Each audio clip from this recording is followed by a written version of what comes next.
Como sabes, la historia ha sido construida considerando al hombre el sexo fuerte y a la mujer el sexo débil, más frágil, menos capaz, incluso menos inteligente. Y además, esa diferencia se ha hecho pasar como algo natural, algo que se da por naturaleza. Pues bien, el hombre, basándose en esa superioridad natural, ha sido el protagonista de decisiones políticas, sociales y culturales, y ha dejado a la mujer la función de crianza de hijos y cuidado de la casa. Bueno, y de su satisfacción sexual. Y eso durante siglos y siglos y siglos. A lo largo de la historia, muchas mujeres se han sentido molestas con esta desigualdad llevando a cabo quejas y protestas. Pero no es hasta el siglo XVIII cuando hay una toma de conciencia colectiva de esta situación, y se desarrolla un movimiento ideológico y social que luchará por romperla. El movimiento feminista. Empezamos. Estamos en el siglo XVIII, en el Renacimiento. Te sitúo. Si eres mujer, tu labor natural es cuidar de la casa, criar a los hijos y practicar sexo con tu marido. Eso sí, no puedes estudiar, votar ni tomar decisiones familiares, ni siquiera con quién te casas. Si trabajas, el dinero es para tu marido. Flipante, ¿no?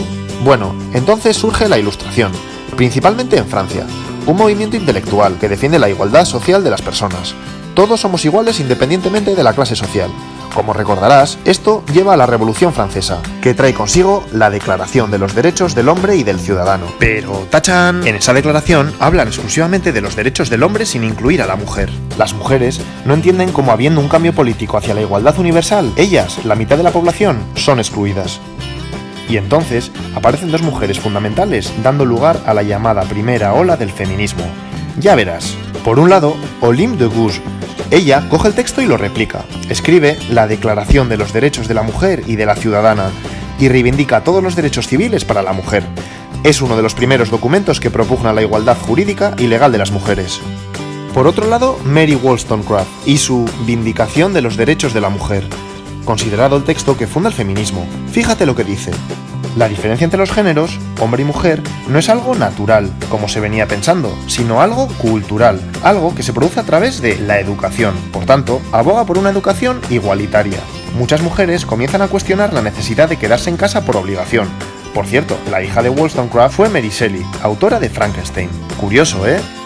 Ante estas primeras reivindicaciones feministas que suponen todo un avance, se responde con una dura represión.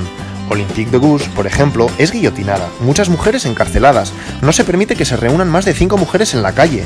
Y espera, que esto sigue. A principios de 1800, el Código francés, o Código Napoleón, que se extiende por toda Europa, exige a las mujeres actuar con obediencia a sus maridos, y les deja sin derechos civiles ni políticos. Increíble, ¿eh? Ya ves, las cosas, en lugar de mejorar, se ponen peor para la mujer.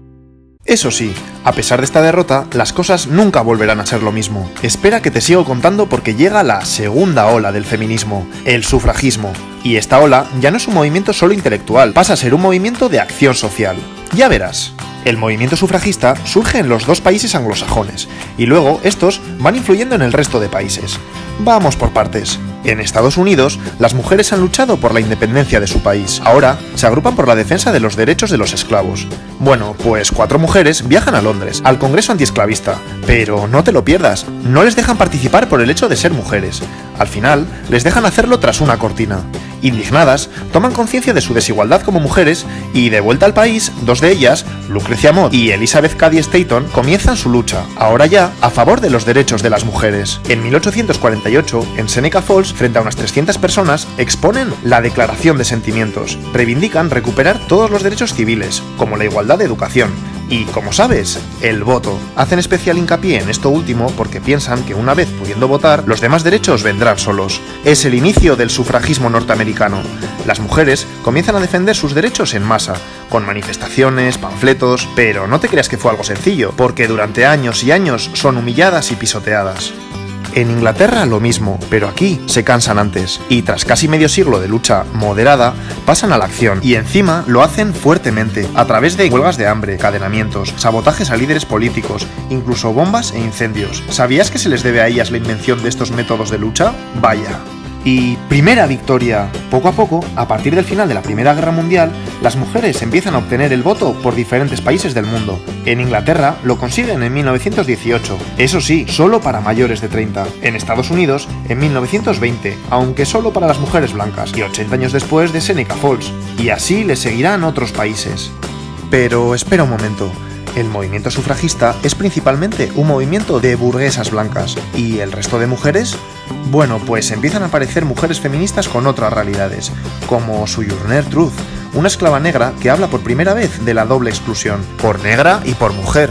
O Flora Tristán, mujer socialista que habla de las mujeres obreras y explica también la doble represión que sufren, de clase y de género. Explica que la mujer es la proletaria del proletariado.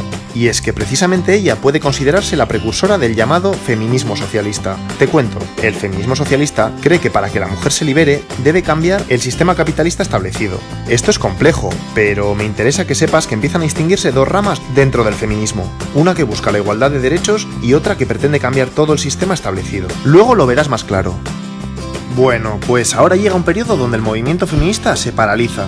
Estamos en el periodo entre las dos guerras mundiales. Las mujeres han logrado el voto en varios países, han comenzado a entrar en la universidad, y muchas se desmovilizan.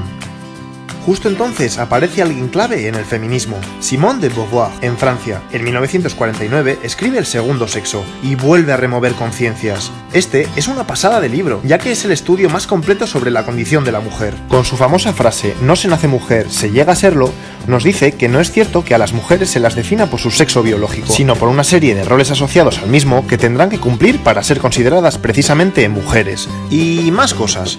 Habla del androcentrismo y explica que el hombre es la norma, la medida de todas las cosas, y la mujer siempre es lo otro. De esta forma se impide que la mujer se asuma a sí misma como sujeto y hace que se identifique con lo que el hombre espera de ella. Piénsalo un momento, ¿a que lo ves claro? Ha comenzado la tercera ola del feminismo. Volvemos aquí. Los hombres han vuelto de la Segunda Guerra Mundial y la mujer está nuevamente en el hogar. Ahora tienen todas las comodidades para ser amas de casa felices. La publicidad lo deja claro. Pero empieza a pasar algo. Miles de ellas se enferman, se deprimen, caen en el alcohol, viven ansiosas. ¿Qué está pasando? Pues entonces llega Betty Friedan, una socióloga que escribe Mística de la feminidad, donde pone nombre al problema que no tiene nombre. Explica que estas mujeres viven insatisfechas en ese estilo de vida aparentemente maravilloso, ya que sienten que están priorizando el cuidado de otros a sus propios deseos. El libro es un bestseller. Muchas mujeres entienden lo que les pasa y comienzan a construir un estilo de vida nuevo. Buena Betty. Pero ella no se queda ahí, también pasa a la acción y organiza junto con otras mujeres Now, el mayor movimiento de la mujer hasta entonces, y que ha ido creciendo hasta la actualidad. ¿Qué buscan? Mejorar el estilo de vida de las mujeres centrándose en temas del ámbito personal. Comienza el feminismo liberal. El feminismo liberal describe la situación de las mujeres como una desigualdad, no como una explotación u opresión. Así que, ¿qué hay que hacer? Pues luchar por cambios hasta lograr la igualdad entre los sexos. ¿La mujer no tiene espacio en la vida pública? Pues hagamos lo posible por incluirla en el mercado laboral y en los puestos de poder. Son los años 60. Seguimos. Se han conseguido los derechos fundamentales y las mujeres empiezan a ocupar puestos de poder. ¿Pero ya está? No, porque ¿qué pasa en el ámbito privado dentro de los hogares? Pues hay malos tratos, desigualdad de reparto de tareas, explotación económica. Es como si se reprodujera dentro de las casas la misma relación de poder del hombre hacia las mujeres que fuera de ella.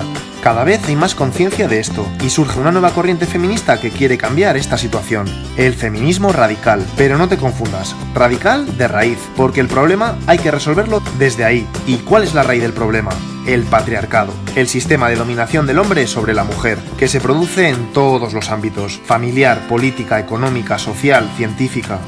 ¿Te suena el movimiento de liberación de la mujer? Pues pertenece a esta corriente. Varias mujeres se organizan y llevan a cabo grandes protestas públicas como las que hacen a los certámenes de belleza, que lo consideran una cosificación de la mujer. Pero van más allá, y este movimiento también crea espacios propios como centros de mujeres maltratadas, de defensa personal, ginecológicos, guarderías. El feminismo radical consigue que las mujeres del siglo XX vayan cambiando el día a día de sus vidas, hacia la liberación. Y como te he dicho, ya tenemos las dos grandes posturas feministas de las que te he hablado antes. Recapitulemos. Las feministas liberales buscan la igualdad de derechos de la mujer frente al hombre. Las feministas radicales van más allá y quieren romper el sistema patriarcal en que vivimos. Comienzan entre ambas posturas ciertas diferencias. Te pongo un ejemplo. ¿Qué pasa si tú, mujer, subes un selfie a redes sociales en una postura sensual? Pues para el feminismo liberal, genial. Estás desafiando al sistema, que espera que te comportes de forma recatada. Estás empoderándote. El feminismo radical piensa otra cosa. Respeta tu foto. Eres libre de hacer lo que quieras, pero no cree que estés desafiando nada, porque te mueves dentro de los esquemas patriarcales impuestos del sentido de belleza de la mujer y feminidad. Vamos, que el sistema de poder se sigue manteniendo. Llegan los años 90. Vale, siguen los avances, pero veamos, hasta ahora es como si el feminismo hablase siempre de un prototipo de mujer. Pero una cosa, ¿qué pasa por ejemplo con las mujeres transexuales? ¿Y las musulmanas? ¿Africanas? ¿O asiáticas? Pues bien, a partir de ahora se toma conciencia que no existe un solo modelo de mujer, sino múltiples, dependiendo de cuestiones sociales, étnicas, nacionales o religiosas. Y surgen nuevos y múltiples feminismos, teniendo en cuenta las necesidades de cada una de ellas. Feminismo negro, feminismo poscolonial, transfeminismo radical, ecofeminismo, teoría queer... Ya no existe un feminismo único. A lo largo del siglo XXI se va adquiriendo una mayor conciencia en la sociedad general de la desigualdad de la mujer, y surgen movimientos sociales como el movimiento Me Too, donde millones de mujeres denuncian públicamente su experiencia de abuso por hombres, o las manifestaciones y huelgas multitudinarias del 8 de marzo de 2018, en el Día Mundial de la Mujer. Se ha logrado mucho, pero a día de hoy no se ha consolidado la igualdad entre hombres y mujeres. Sigue habiendo violencia de género, las mujeres siguen cobrando menos por el mismo cargo laboral, y los puestos relevantes en el mundo de la política, militar y económica siguen siendo mayoritariamente de hombres. Hemos llegado a la actualidad.